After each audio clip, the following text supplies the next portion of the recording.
तो इस समय जिला अधिकारी महोदय के दफ्तर के बाहर हम खड़े हुए हैं और लगातार जो निजी स्कूल है उसकी जो फीस वसूली में जो मनमानी चल रही है उसको लेकर जो अभिभावक हैं लगातार स्कूल में भटक रहे हैं। और आज एक व्यक्ति हैं जो जिलाधिकारी महोदय के ऑफिस के बाहर भी बैठ गए हैं। आप यहाँ पर देख सकते हैं कि निजी स्कूलों की मनमानी और फीस वसूली पर रोक लगाओ का एक बैनर भी इन्होंने बनाया है। सबसे बड़े सवाल है, टोल फ्री नंबर भी जारी किया गया है जिसमें जो ये अवैध वसूली की जा रही है उसको लेकर शिकायत की जा सकती है। और उसके बाद अब ऐसा क्या हुआ कि फीस वसूली को लेकर पंकज छेत्री जी यहाँ पर बैठ गए। पंकज जी, क्यों एक टोल फ्री नंबर भी जारी किया गया था और डीएम साहब द्वारा लगातार दुकानों में और इस तरीके की जो चीजें हो रही हैं उसमें लगातार कार्रवाई चल रही है, तो उसके बाद यहाँ आने की जरूरत क्यों पड़ी? देखिए, अभिभावक बहुत परेशान हैं, दर बदर की ठोकरें खा रहा है, स्कूलों के बाहर खड़ा है, उनकी कोई सुनवाई नहीं हो रही है। जहाँ तक दुकानों की बात है, जहाँ पे छापेमारी हुई थी वो दुकानें बंद है अभी तक, और बाकी जो दुकानदार हैं उन्होंने मोनोपोली दिखाते हुए अपनी किताबें देना बंद कर दिया है या बहाना कर रहे हैं कि किताबें ख़त्म हो गई है। एक दो स्कूल ऐसे हैं जिन्होंने प्रदर्शन के डर से स्कूल ही बंद कर दिया है। तो ऐसे लोगों पर कठोर कार्रवाई होनी चाहिए। ये बिल्कुल धींगा मस्ती कर रहे हैं और हर साल ये होता है। अभिभावक जैसे तैसे करके कर्जा करके, मैं आपको बता नहीं सकता, कम से कम कई लोगों के फ़ोन, 10 से 12 लोगों के, मेरे जानकारों के जो हैं, समाज में हम लोग भी रहते हैं, उनके फ़ोन मेरे पास आते हैं, कहते हैं कुछ महीने के लिए उधार पैसे चाहिए, बच्चों की फ़ीस भरनी है। तो बहुत दुख होता है, हम लोग मजबूर हो जाते हैं जब देखते हैं कि जिनके हाथ में सत्ता है, ताकत है, प्रशासन है, वो कुछ नहीं कर पा रहा है ऐसे माफियाओं का। स्कूलों में जो ये किताबें मिलती हैं, कई स्कूल ऐसे हैं जो कह रहे हैं किताबें हमारे मनमाफिक दुकानों से लो, हमारे मनमाफिक जो ड्रेस है वो वहाँ से लो।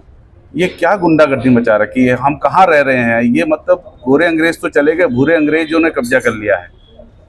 तो बहुत दुख होता है। तो इसलिए आज मैं इसका प्रदर्शन करने और अकेले आया हूँ, जबकि मैं कांग्रेस पार्टी का प्रवक्ता भी हूँ। साथ में 50-100 लोग लेके आ सकता था, परंतु मैं शांतिपूर्वक तरीके से, गांधीवादी तरीके से बहुत बिल्कुल अकेला आया हूँ। ना किसी को परेशान कर रहा हूँ, ना कोई नारेबाजी कर रहा हूँ। बस जिला अधिकारी महोदय के दफ्तर के बाहर बैठा हूँ ताकि हमारा संदेश प्रदेश के मुख्यमंत्री तक जा सके, जो केवल इन प्रदेश के जगहों के नाम बदल रहे हैं। नाम बदलने की जगह अगर वो फीस स्ट्रक्चर को कम करवाते, अच्छे से जो माफिया जो ये पनप रहे हैं, ड्रेस माफिया और किताब माफिया, इनके खिलाफ कोई कठोर कार्रवाई करते। और मैं कहता हूं कि सबको एनसीईआरटी के तहत सारे स्कूलों में एक जैसी किताबें होनी चाहिए। ये हर साल 2-2 नए चैप्टर जोड़ के आप देखेंगे, एक पतली सी किताब भी 700-800 रुपए की, 1000 रुपए तक की किताब कर रहे हैं। तो बहुत दुख होता है, हम किस जगह पर रह रहे हैं और हमारे लोगों का किस तरीके से खून चूसा जा रहा है इनडायरेक्टली तरीके से। तो मैं अपना आज विरोध करने के लिए यहाँ पर बैठा हूँ और बहुत शांतिपूर्वक तरीके से बैठा हूँ। और मेरी सरकार से ये मांग है कि एक तो ये स्कूल की फीस नियंत्रण के लिए फ़ी एक्ट लागू किया जाए, फ़ी एक्ट बनाया जाए स्कूलों को नियंत्रण में करने के लिए, और इनकी किताबें, ड्रेस और जो अन्य खर्चे ये हर मन मुताबिक अपने हिसाब से जोड़ लेते हैं, इनके लिए जो रेगुलेटरी कमेटी बनी है उसका कड़ाई से पालन किया जाए। क्योंकि वो रेगुलेटरी कमेटी कोई, मुझे लगता है, काम नहीं करती है, बल्कि उनके दबाव में जो स्कूल माफिया बहुत मजबूत हैं, बहुत शक्तिशाली हैं, बहुत प्रभावशाली हैं, बहुत पैसे वाले लोग हैं, सत्ता में उनकी पकड़ है, शासन में उनकी पकड़ है, प्रशासन में उनकी पकड़ है। तो ऐसे में जो पिस रहा है वो अभिभावक पिस रहा है, आम जनता पिस रही है। और मैं कहूँगा निम्न मध्यम वर्गीय और मध्यम वर्गीय इससे बहुत ज़्यादा प्रभावित हो रहे हैं। तो मेरी यही मांग है कि इस पे जल्द से जल्द कोई ठोस कार्रवाई की जाए और हर साल की तरह जो ये धींगा मस्ती करते हैं वो ये इनकी गुंडागर्दी, इनकी माफियागर्दी ये ख़त्म की जाए और कानून के अंतर्गत ये फ़ीस लें, जो सुविधा दे रहे हैं उसके मुताबिक फ़ीस लें और फ़ी एक्ट तत्काल लागू किया जाए।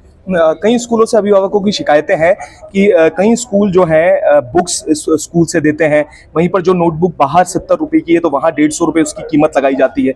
वहीं दो जो भाई बहन एक साथ या भाई जो पढ़ते हैं स्कूल में, वहाँ पर भी नोटबुक चेंज होने की वजह से, बुक्स चेंज होने की वजह से वो जो बुक्स हैं वो इस्तेमाल नहीं कर सकते। हर साल सिलेबस चेंज का एक बहाना देकर सारी किताबें चेंज कर दी जाती हैं। ये बड़ा इशू है और लगातार पेरेंट्स कह रहे हैं कि 7 से 8 हज़ार रुपए की जो बुक्स है उसका खर्चा आ रहा है। जो पुरानी बुक्स उनके जो एक दो बहनें, दो भाई या भाई बहन पढ़ते हैं वो इस्तेमाल नहीं कर पाते। ये भी बड़ा विषय बना हुआ है। देखिए, आप 7-8 हज़ार से नीचे की पूरा आप सेट ले लीजिए, मैं कहता हूँ 5वीं कक्षा का आप सेट ले लीजिए, चाहे वो 6-7 हज़ार से नीचे का नहीं है किताबों का, और वो 1 साल के बाद बेकार हो जाता है। क्योंकि अब इन्होंने ये जो माफिया, एजुकेशन माफिया, मैं इन्हें शिक्षा माफिया कहूँगा, जो शिक्षा माफिया हैं ये उसमें हर वर्ष प्रतिवर्ष, क्योंकि ये पब्लिशर्स की और स्कूलों की एक साठगांठ है और इसमें रिटेलर जो है वो किताब वाले को इन्वॉल्व किया जाता है, वो उनके बीच का एक रिटेलर है, वो एक बीच का बिचौलिया है। तो जब तक ये पब्लिशर्स और स्कूलों की जो गठबंधन है इसको तोड़ा नहीं जाएगा, ये ऐसे ही चलता रहेगा और वो किताबें जो 6-7 हज़ार की प्रति वर्ष अभिभावक लेते हैं वो बेकार हो जाती हैं अगले वर्ष ही।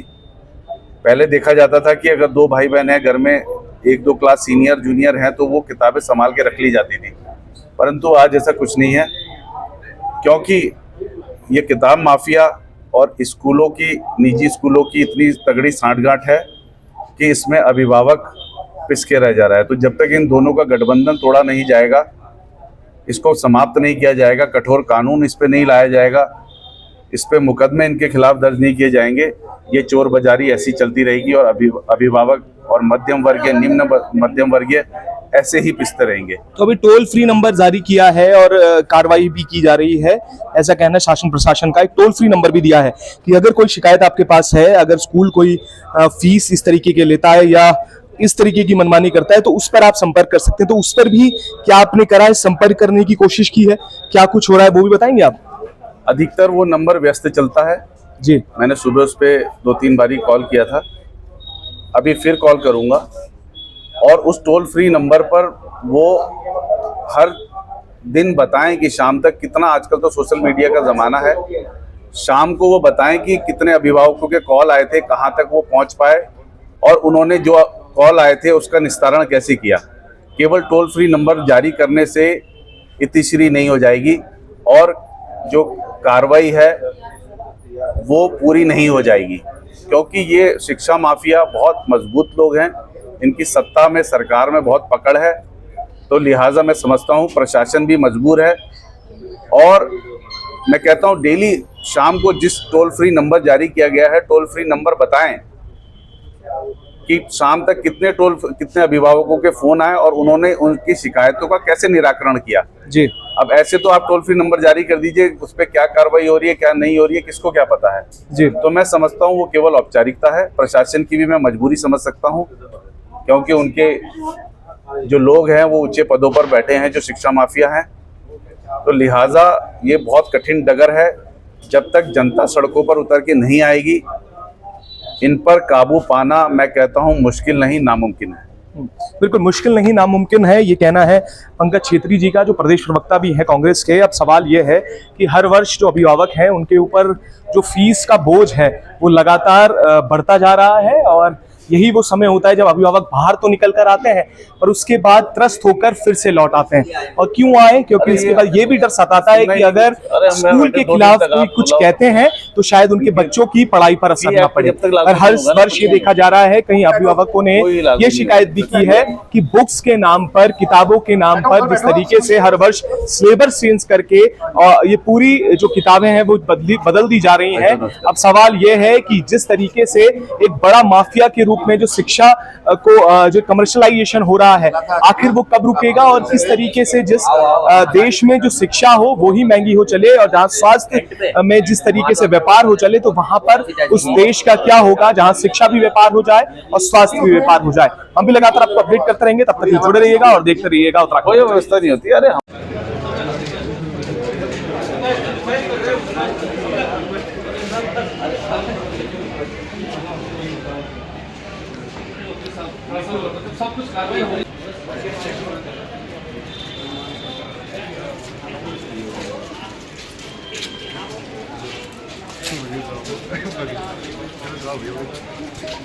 हाँ साइलेंसर निकलवा के लाना पड़ेगा।